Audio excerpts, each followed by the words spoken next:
Cameras bear witness as one symbol of America's financial might burns, only to watch in horror as hijackers send a second deadly message to the United States.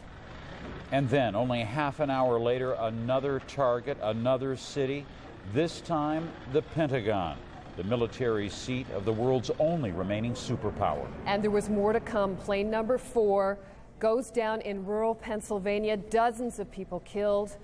A nation, an entire world is stunned. Hello, I'm Jim Clancy. And I'm Colleen McEdwards at CNN Center. First, we want to bring you the latest right now on Tuesday's terrorist attacks in the United States. In New York City, it is 2 a.m. right now. Many lie dead where the World Trade Center lies in ruins. Some people trapped alive have been placing cell phone calls, we are told, quite possibly from the basement of that World Trade Center building. The combined death toll for New York, Washington, and Shanksville, Pennsylvania will be very high, we're told. President Bush saying earlier, thousands of people have been killed. In New York, search and rescue efforts have continued right through the night. Thus far, at least 2,000 victims treated for injuries. It was little more than 17 hours ago now that terrorists hijacked 4 commercial jets, crashing one of the airliners into the North Tower of New York's World Trade Center, a financial mecca there for decades. Then, only minutes later, slamming a second plane into the Trade Center South Tower. Obviously an extremely well-coordinated attack. Another jet into a section of Washington's Pentagon building, the military nerve center of the United States, causing a terrible fire there. And finally, the 4th aircraft into Pennsylvania's rural Somerset County. Those 3 attacks leaving behind a nightmare of horrendous proportion here.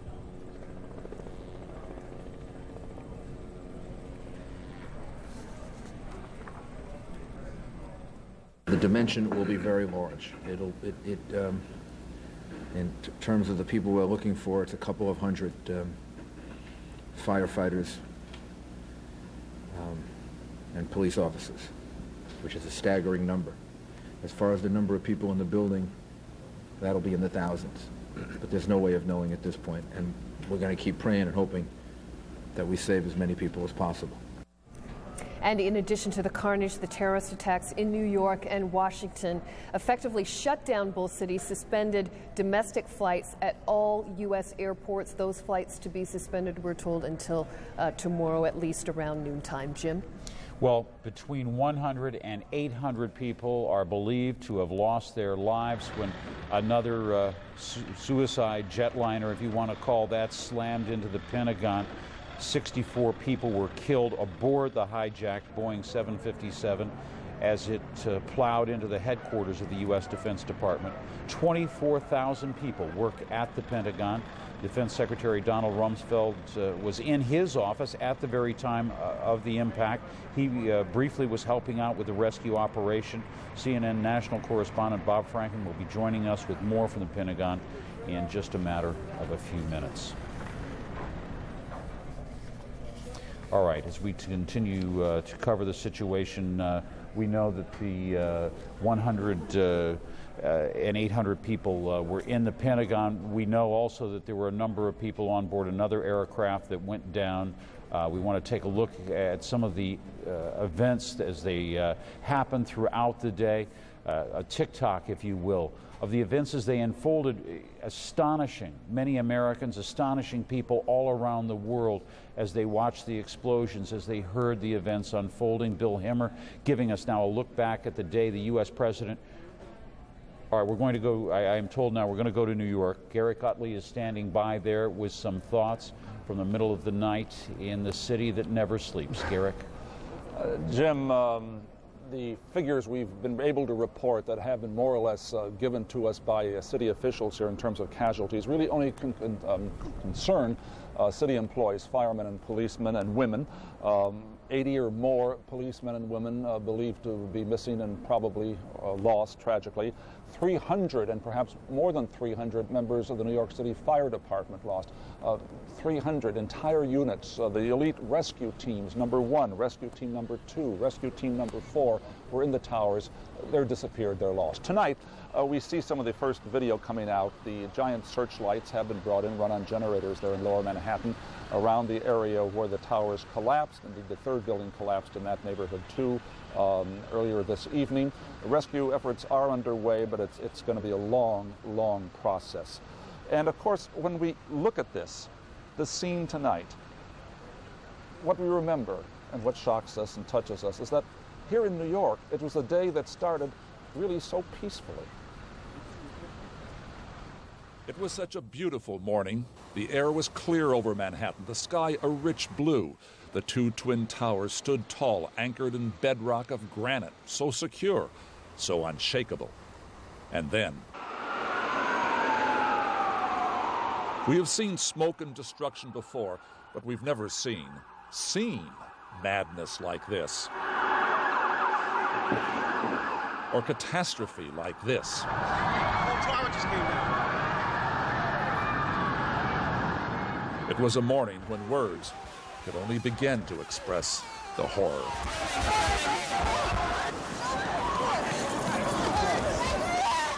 It was like a blizzard, but a blizzard that wasn't cold, a blizzard that had no wind. It was just hot. There was an enormous fireball. There was fire, debris falling to the ground, and then just a whole kind of mushroom of smoke that sort of just billowed up. We knew that some of what happened this morning, that there could be another attack on the World Trade Center as there was 8 years ago, that terrorists might attack the Pentagon and hijack commercial flights. But how could we imagine that all this could happen? That much of the government would be shut down, the capital of the United States evacuated, and the White House, that the president of the most powerful nation in the world would take evasive action for his own security. Across this nation, from airports closed down to home to workplace, we watched and tried to comprehend what we were seeing. It took time after the shock of the terror to digest the dimension of the human tragedy. We tried to imagine what those caught in the soaring towers, in the doomed planes in the Pentagon went through. Before the end, we can only wonder what happens next. The president vows action. The search is underway for those who are behind these evil acts. I've directed the full resources of our intelligence and law enforcement communities to find those responsible and to bring them to justice. Retaliation, even revenge, may feel sweet one day, but right now there are only the remnants of terror, the pain of the tragedy, and the tears.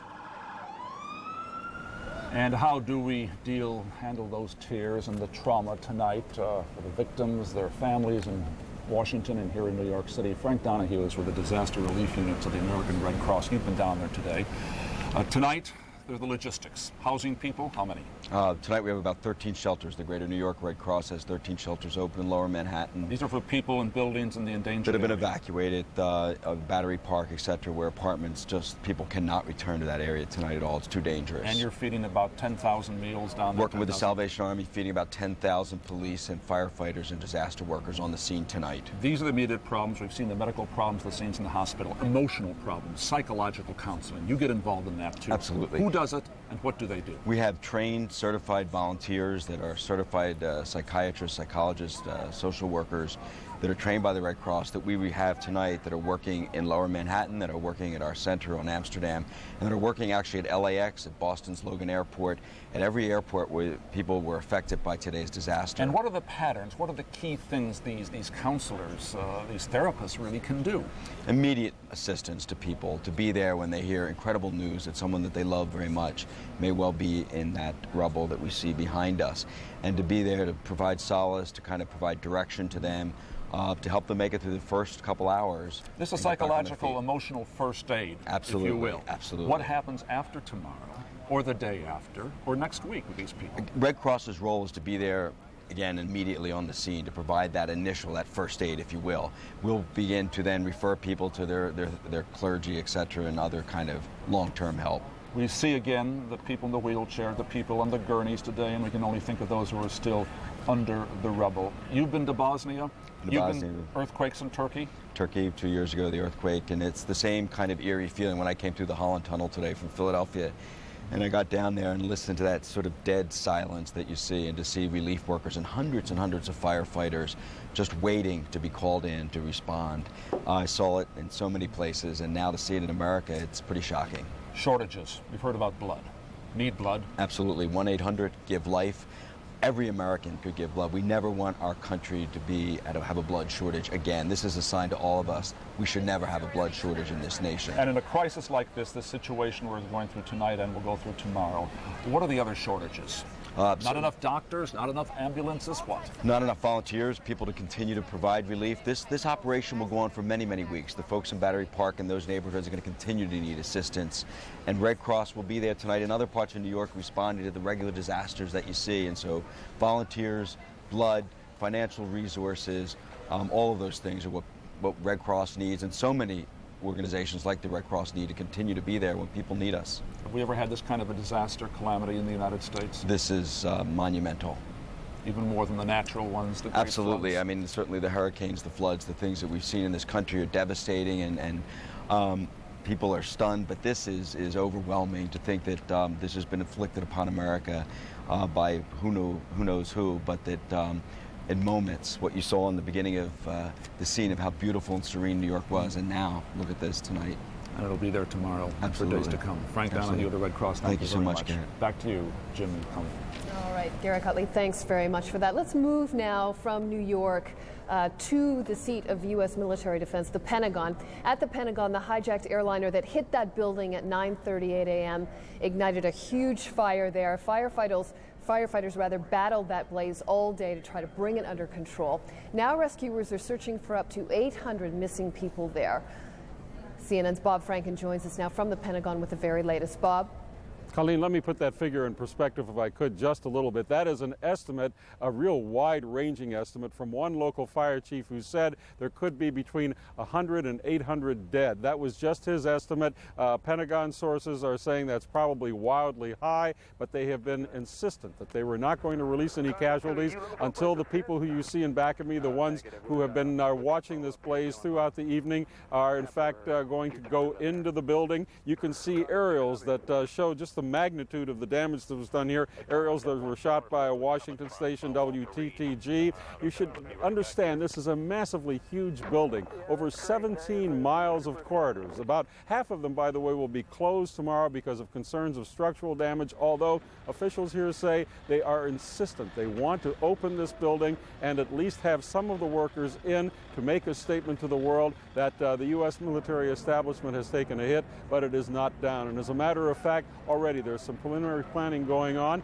for retaliation once the person or the organization or the nation that is going to be deemed responsible is identified. And there was quite a bit of work done in this building today, quite a few public appearances, including one by the ranking Republican on the Senate Armed Services Committee, John Warner. We call upon the entire world to step up and help, because terrorism is a common enemy to all, and we're in this together. The United States has borne the brunt, but who can be next? Step forward and let us hold accountable and punish those that have perpetrated this attack.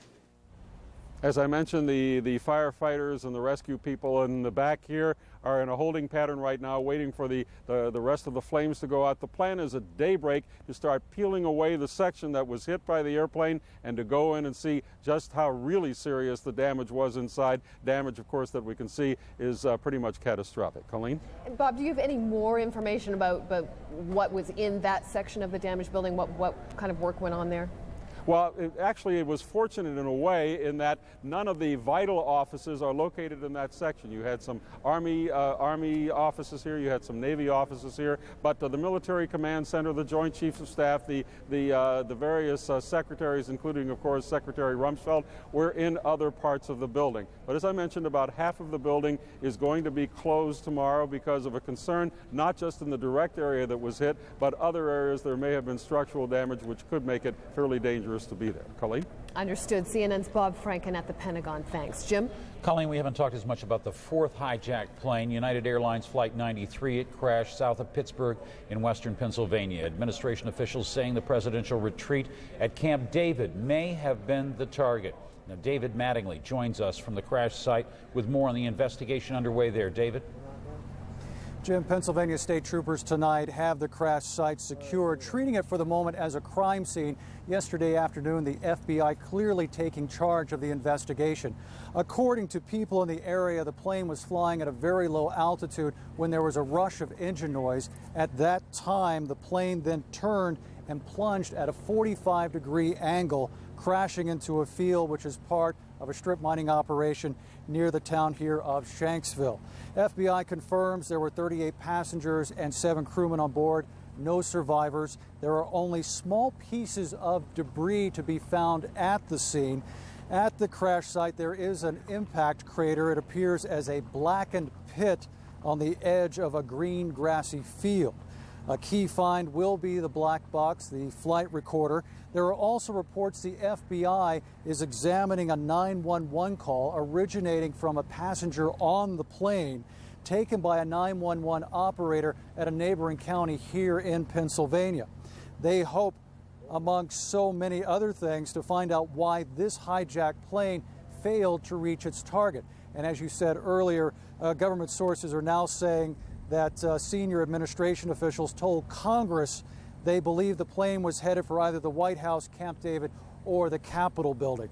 Authorities here today asked anyone in the area who saw the plane in the air or going down to come forward and contribute to the investigation. As for what's going on right now, things are wrapped up for the evening and the investigation will get underway in the morning. Back to you in Atlanta.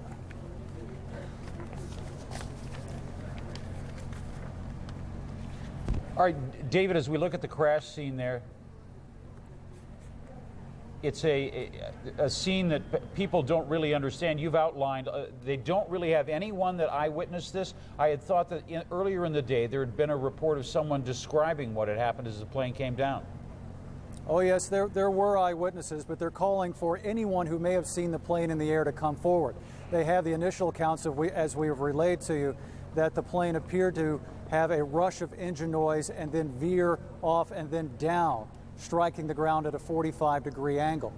There were policemen at the scene of the crash site saying that it appeared that the plane had come down and the debris had scattered into a wooded area nearby. And again, the pieces of debris are very small. We do have some good news for you tonight, though, with a Pennsylvania connection to this horrible attack.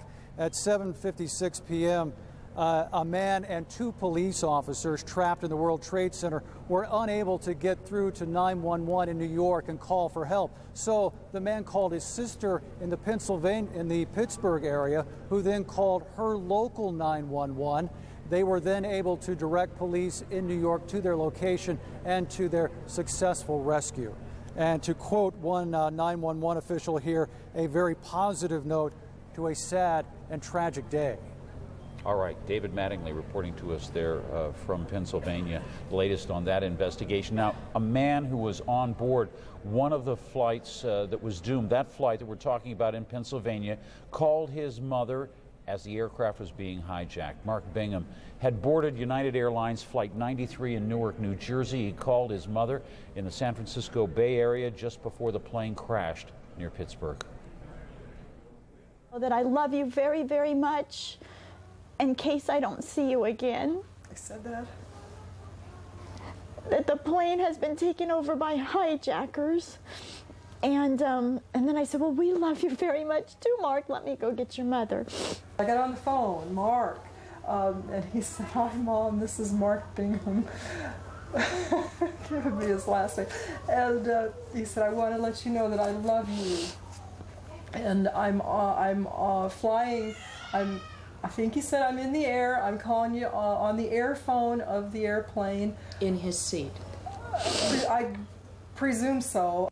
He said, I want you to know I love you very much, and I'm calling you from the plane. We've been taken over. There are 3 men that say they have a bomb. And I said, well, who are they, Mark? And he repeated that he loved me, and he said, I don't think he said, I don't know who they are. He became distracted there as if someone was speaking to him. And he said, it's something to the effect of, it's true. And then the phone went dead.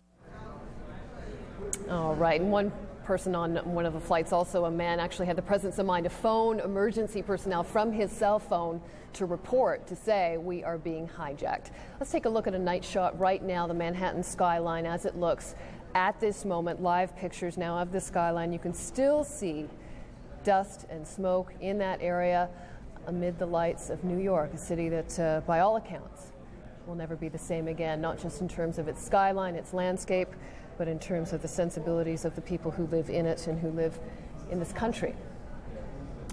Financial markets around the world have been reacting to this morning. You can imagine how the attack has unnerved global financial markets that are already fearful of recession.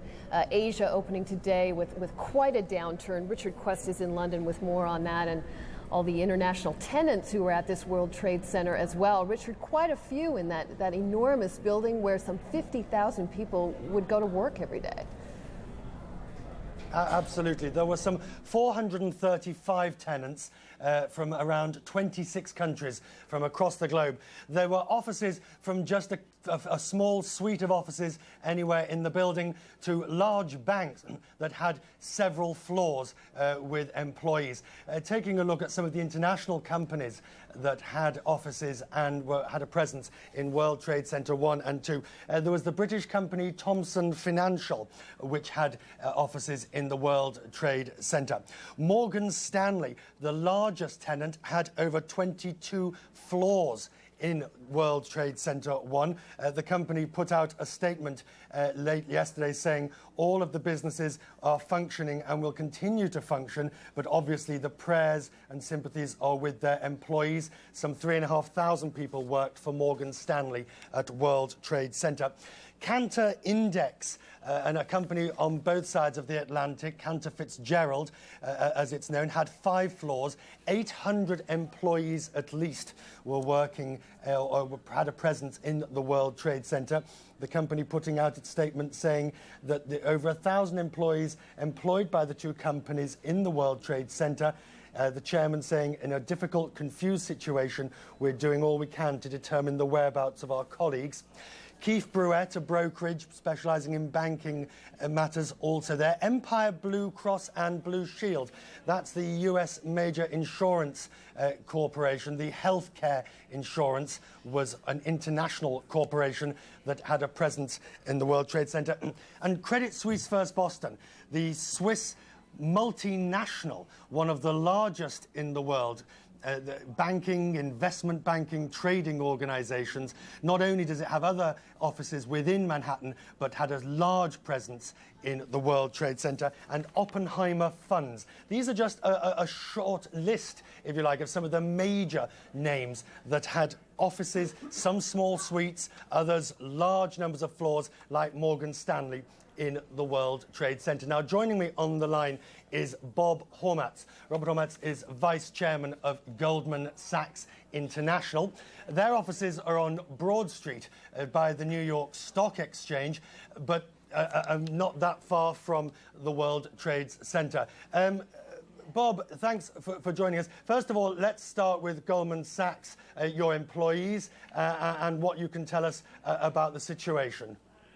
Well, we stayed open till about 3 or 3:30 in the afternoon yesterday. Fortunately, we're fairly far away, as you know, from the Trade Center, but our prayers and our thoughts are with our friends and colleagues in other banks and institutions. Wall Street is, as you know, a pretty close-knit unit, and they're competitors, but they're also companies we cooperate with on a day-to-day basis at the same time. So we're obviously very concerned about those people and other firms that are down on Wall Street and we're in the World Trade Towers. The size, the scale of what's taken place in terms of Wall Street, in terms of the economy, we can have no idea yet what's likely to be the effect. No, that's right, and I think it'll take time to sink in. It's a community that, as I say, works together. We know one another. We work on a day-to-day basis with one another, and firms work on a whole lot of projects collectively and trade with one another. And there's all sorts of business going on a day-to-day basis, and it's part of an overall market. They're part of a market, but they're also friends and people we talk to on a day-to-day basis. So the psychological impact is going to be enormous. And the financial impact is going to be enormous. A lot of companies that have been active participants in the market will be hurt, damaged badly. Let me just interrupt you. We're looking at new pictures now of the rubble from the scene of Lower Manhattan that have just come into CNN. These shots taken a short while ago. Bob, finally, briefly, the financial community has had words from the Federal Reserve, from the U.S. Treasury Secretary. The key now has to be to create confidence, not only that there won't be a cash shortage or a so-called credit crunch, that basically this will not do long-standing damage to the economy. Yes, I think there are two major things that need to be done. First of all, in the United States itself, the Federal Reserve has to take action to lower interest rates further and do so very aggressively, and I believe it will. And second, from a financial point of view, we have to now realize that some additional fiscal stimulus is going to be required. There'll be more defense spending, perhaps a tax cut. The idea of utilizing the Social Security surplus to retire bonds, the so-called lockbox, is finished. Right. There's going to be a lot more fiscal stimulus to boost the economy and boost confidence. And the developed countries, the G7 particularly, have to work together to restore confidence by showing that they're working together on this. It's not just one country. It's the overall financial world that needs to have confidence restored, and the G7 leaders need to do that together. Bob Hormats of Goldman Sachs, Vice Chairman of Goldman Sachs, many thanks indeed. Colleen, the pictures from Lower Manhattan, the latest of the rubble from the World Trade Center. Yeah, and some astonishing pictures, Richard, as we look at these just in. We've seen windows blown out of police cars. We've actually seen cars on top of each other in that area in Lower Manhattan. These pictures just coming into us now of the search and rescue as it goes on tonight, right now as we speak. Jim? And as you look at those scenes, there are a lot of people that want to see someone arrested, someone brought to justice or made to pay for what happened in the United States this day. But how in the world do you begin a criminal investigation into something like you've seen here? And who do you focus on as a suspect? Our David Insert takes a preliminary look at those issues.